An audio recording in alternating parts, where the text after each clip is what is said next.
Die Marktrisiken verändern sich. Einkaufsmanager, der Gap zwischen der alten und der neuen Welt steigt weiter an und das US-Wachstum etwas anders betrachtet. Herzlich willkommen zum wöchentlichen Marktupdate.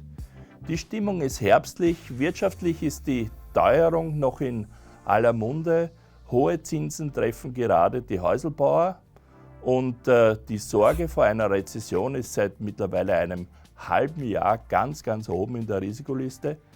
Bei den Marktumfragen mit circa einem Drittel der Befragten ist das ein ziemlich dominanter Wert. Mit fast 20% wird die Geopolitik, also die Ukraine und der Nahostkonflikt gerade genannt. Das Risiko von Fehlern bei der Zentralbankpolitik ist zuletzt auf knapp über 10% gesunken und Inflation und Energiepreise nehmen in diesen Umfragen mittlerweile eine untergeordnete Position ein. Für Europa sind die Sorgen angebracht, denn die Einkaufsmanager waren gestern nochmal skeptischer bei ihren Schätzungen. Für Industrie, das ist die weiße Linie, Service die rote Linie und in Summe beim Gesamtwert, die Stimmung ist bei den Einkaufsmanagern klar auf Rezession getrimmt, wie ihr in der Grafik links sehen könnt. Was bedeutet das für den Arbeitsmarkt? Was für das Wachstum? Was für die EZB?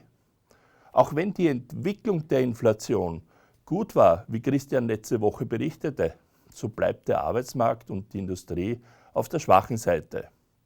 Für die EZB-Sitzung diesen Donnerstag gibt es daher wenig Spielraum für Veränderungen.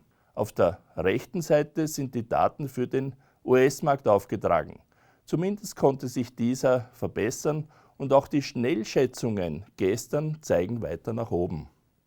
Wenn man die guten Einzelhandelszahlen der letzten Woche berücksichtigt, die den Einzelhandel, Restaurants, Tankstellen, Baumaterial, Autos und Ersatzteile berücksichtigen und auch die Industrie, so gibt es wenig Bereiche, die Schwäche signalisieren. Einzig der Immobilienmarkt kann aufgrund der rund 8% oder auf rund 8% gestiegenen Finanzierungskosten hier nicht mehr mithalten. Andererseits, wenn man die Daten und Fakten in das Wachstumsmodell der Atlanta Fed eingibt, ergibt sich für das gesamte Jahr 2023 eine Wachstumserwartung von rund 5,4%. Das ist die weiße Linie in der nächsten Grafik. Die Marktteilnehmer schätzen für das dritte Quartal ein Wachstum von 4,3%. Aufs Jahr gerechnet natürlich. Das ist die Sternmarkierung in Gelb. Wessen Schätzungen präziser waren oder präziser sind, erfahren wir morgen, den 26. Oktober. Ob die Zahlen die US-Notenbank zu weiteren Anhebungen veranlassen, erfahren wir nach der Sitzung am 1. November. Gouverneur Powells Überzeugung für weitere Anhebungen fehlen mittlerweile, außer die Daten zwingen ihn dazu, so sein letztes Statement. Feiertagsbedingt ist die nächste Ausgabe in 2 Wochen. Christian wird euch dann begrüßen. Damit ihr nichts versäumt, abonniert den Kanal am besten hier. Und von mir noch alles Gute und gesund bleiben. Euer Larry.